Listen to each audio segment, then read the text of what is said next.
Okay, Professor Jim Schultz here from my Finance 512 class. I wanted to go ahead and put up this Chipotle video, the first one I had done a few days ago. The file corrupted, and so I had to redo this video again. And so it is March 13th, and so I wanted to go ahead and walk through this fundamental analysis that I did on Chipotle, ticker symbol CMG. We've got a few different pieces here to the analysis, and as you can see, my conclusion is a bearish outlook on Chipotle, but I'll explain exactly why I have those feelings as we kind of work through step by step here, and I'll show you exactly where all these numbers are coming from. And so the financial site that I use for most of my analysis here is actually Morningstar. I use Morningstar as opposed to Yahoo Finance simply because Morningstar offers 5 years of data more easily. It's a little bit more easily accessible when you're going back, more than just a year or two. And I kind of wanted to look at least a handful of years, and so that's why I'm on Morningstar here, which is another great site for you to pull financial data from. And so, okay, so the first piece that I'm going to look at here, let me go back to the file that I was on. So the first piece I want to look at is accelerating revenue growth, or ARG, which we talked about in class. And I'm going to look at from 2010 to 2013. And basically, here's what I found. From one year to the next, here are the four revenue growth numbers.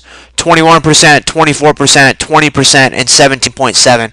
Where are those numbers coming from? Well, if you go back to Morningstar, it's going to be this revenue line.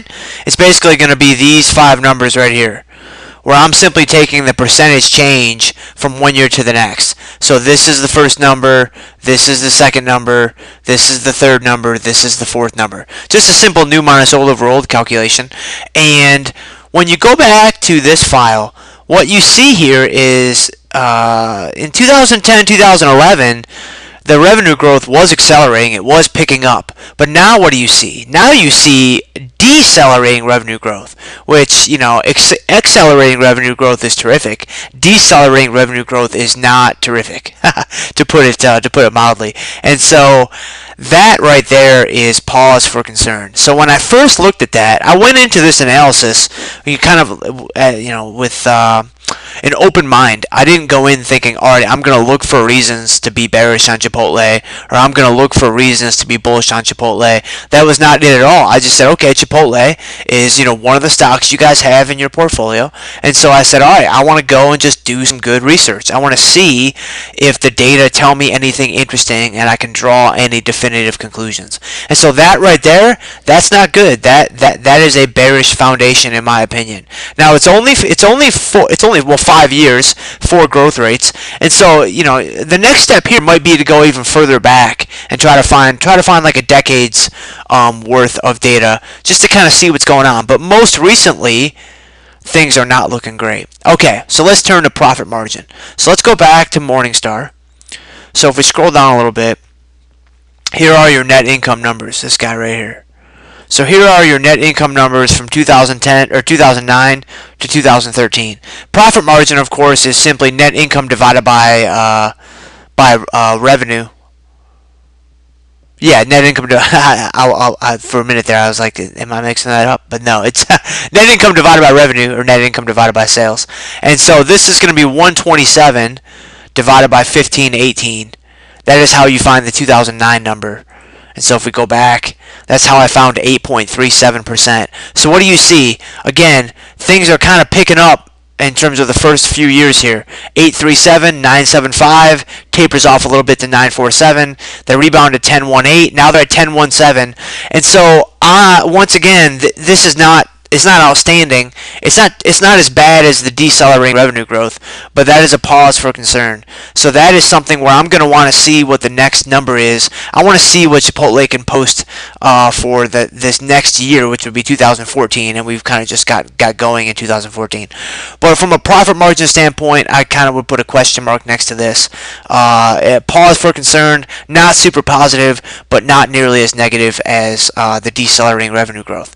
All right, the PE analysis. All right, so this is what really caught my attention and really kind of stopped me in my tracks and made me think, all right, I'm pretty bearish on Chipotle.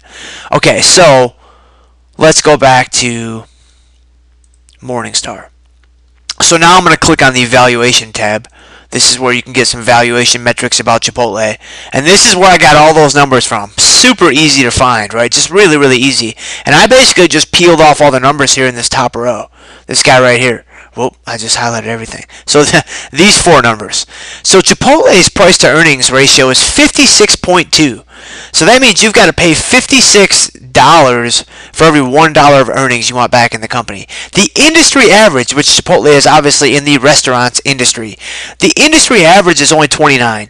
So Chipotle is almost double what you would pay for a typical restaurant stock in the restaurant industry. That's really expensive. So they're going to need a really good reason why you would ever want to pay that much. And when you compare it to the S&P 500 index, which right now is at about 17.9, it's just a lot pricier, right? And then you've got Chipotle's 5-year average. So based on Chipotle's 5-year average, it's expensive relative to itself.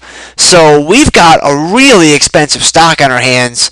And so when I go back to my document here, these are all the numbers that I just referenced. When I go back to this document and I'm like, all right, I've got a really expensive stock on my hands that's not showing promising profit margins, that is showing decelerating revenue growth. This is not good. This is not good at all. And then the PEG analysis at 1.7, which I also got from, I believe I got that from, let me think. Oh, yeah, here we go. Yeah, scroll down a little bit. Yeah, here's your PEG ratio, 1.8. 1.8, 1.7. Let me make that change. It may have been 1.7 when I looked at this earlier in the week, because I created this document over the weekend when I tried to shoot this video the first time. So 1.7, 1.8, either way, it's really close to that upper bound, right? It's really close to that 2.0 ceiling that we've talked about in class. And so what do you have on your hands? Let's put the whole thing together. You have decelerating revenue growth, possibly stagnant profit margin or profit margins. You've got a really expensive stock as evidenced by PE analysis relative to its peers and relative to itself on a 5-year basis. You've got another piece of evidence suggesting you have a really expensive stock on your hands as supported by a PEG ratio that is near 2. Conclusion, bearish outlook. I think right now, based on these reasons alone, it's enough to get out of a Chipotle position if you are already in a position. If I was long Chipotle, either in the game or even in real life, and I looked at all this information, I would get out of that position right away. There's just not enough here. Now, we've only got 4 pieces of the puzzle. Maybe you would want more pieces of the puzzle. These are 4 strong pieces of evidence to suggest that Chipotle is not a good position to be long in right now at this instant. Now, of course, I could be dead wrong. Chipotle could double in the next 3 months. I mean, you just never know.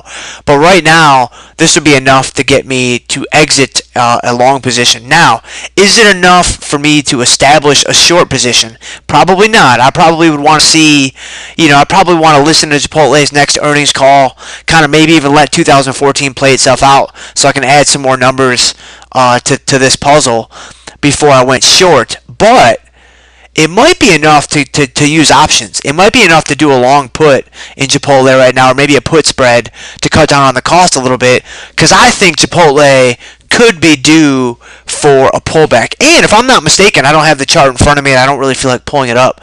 But if you wanted to combine a little technical analysis here, I think Chipotle has had a pretty strong run of late. And so you've kind of got, you could potentially get some mean reversion, which is something we're going to learn about later in this class. You could potentially get a little bit of mean reversion working in your favor too. And so this is another example of how to do fundamental analysis. I hope this was useful for you guys. And so get out there and